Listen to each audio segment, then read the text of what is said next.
If you care about history not as a collection of dates, but as a manual for survival, well, you're in the right place. Before we go any further, I want to ask you to subscribe to Iron Age Instincts if you haven't already, because honestly, this channel is built for people who take historical patterns seriously and want to apply them to the real world.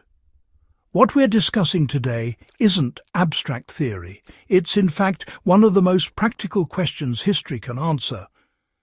When societies fracture under pressure, why do some neighborhoods endure while others collapse almost immediately?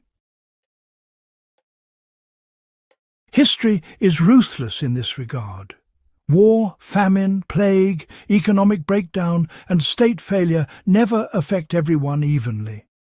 They carve through cities block by block.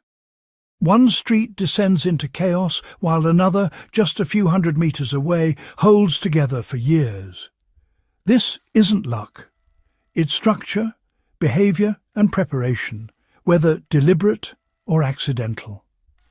Understanding this gives you a way to read both past civilizations and your own surroundings with, well, much clearer eyes. The first factor that consistently determined survival was social cohesion long before crisis arrived. Neighborhoods that endured were rarely just collections of isolated households. They were communities that already shared labor, information, and informal authority. Medieval quarters organized around guilds, early modern city wards tied to parishes, and working-class districts built around shared trades all developed dense social bonds. When food shortages hit or armies approached, these bonds translated into rapid coordination.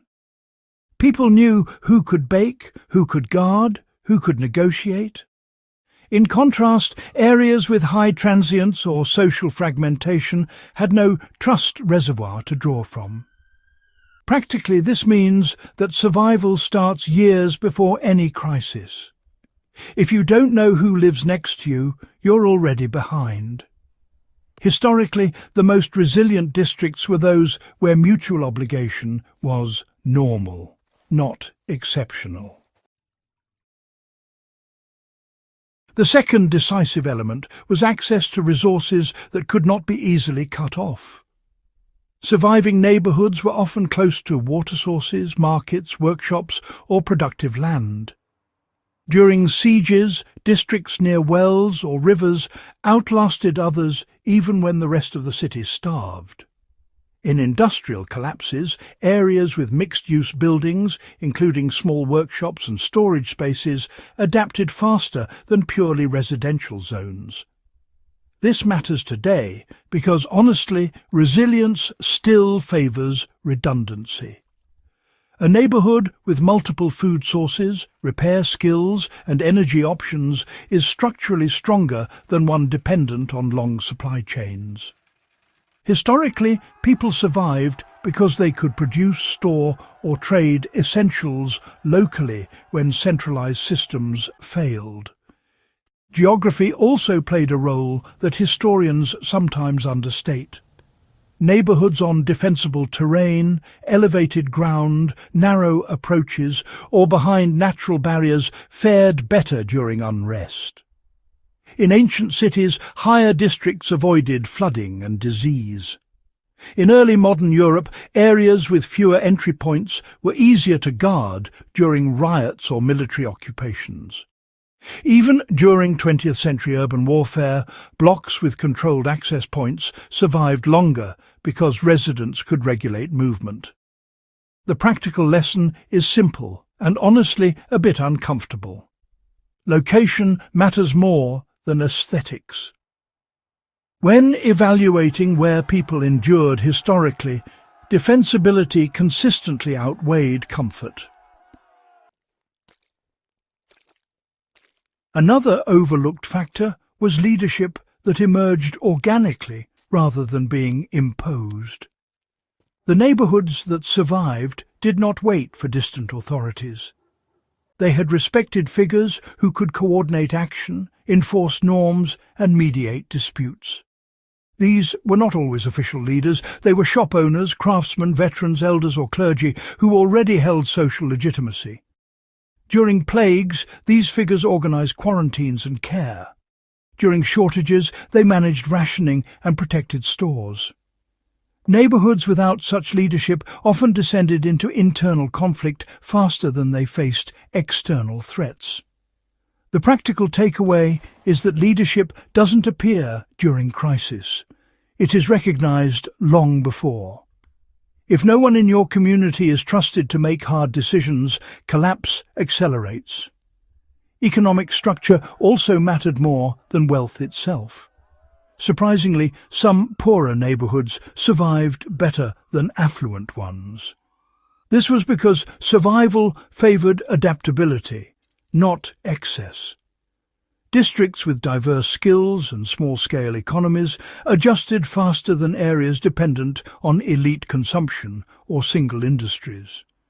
When trade routes failed or currencies collapsed, people who could repair tools, grow food, or barter services maintained stability. Historically, resilience was rooted in versatility. For modern viewers, this means skills outperform savings when systems strain. Neighbourhoods survive when people can do things, not just buy them. Cultural norms shaped survival in ways that are uncomfortable for modern sensibilities. Communities with strong expectations around duty, restraint, and collective responsibility endured longer.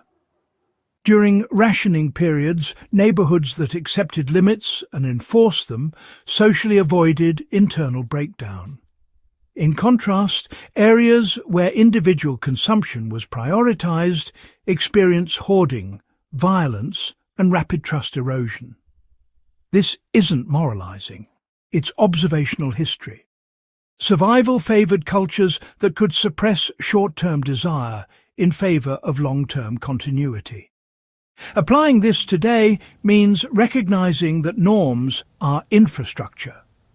What your community tolerates or condemns will determine how it behaves under pressure.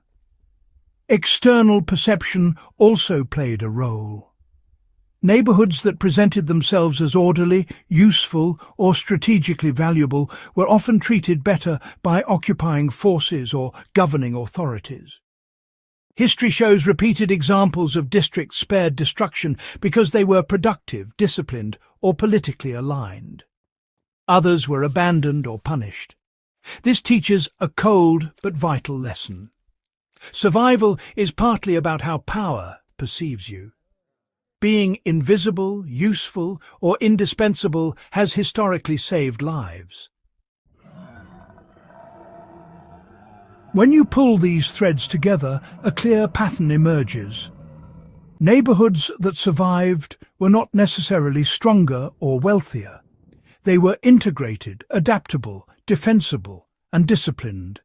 They had internal trust, practical skills, and leadership that acted early. Most importantly, they understood that survival was collective. Individuals survived because the neighbourhood did. For those studying history seriously, this isn't academic, it's diagnostic. You can analyse any historical city and predict which districts would endure based on these factors alone. You can also look at your own surroundings and ask uncomfortable questions about cohesion, skills, leadership, and dependency. History doesn't repeat, but it does reuse structures.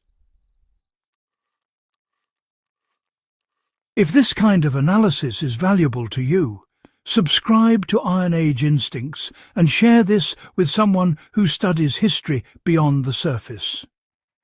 The past is not entertainment, it's instruction.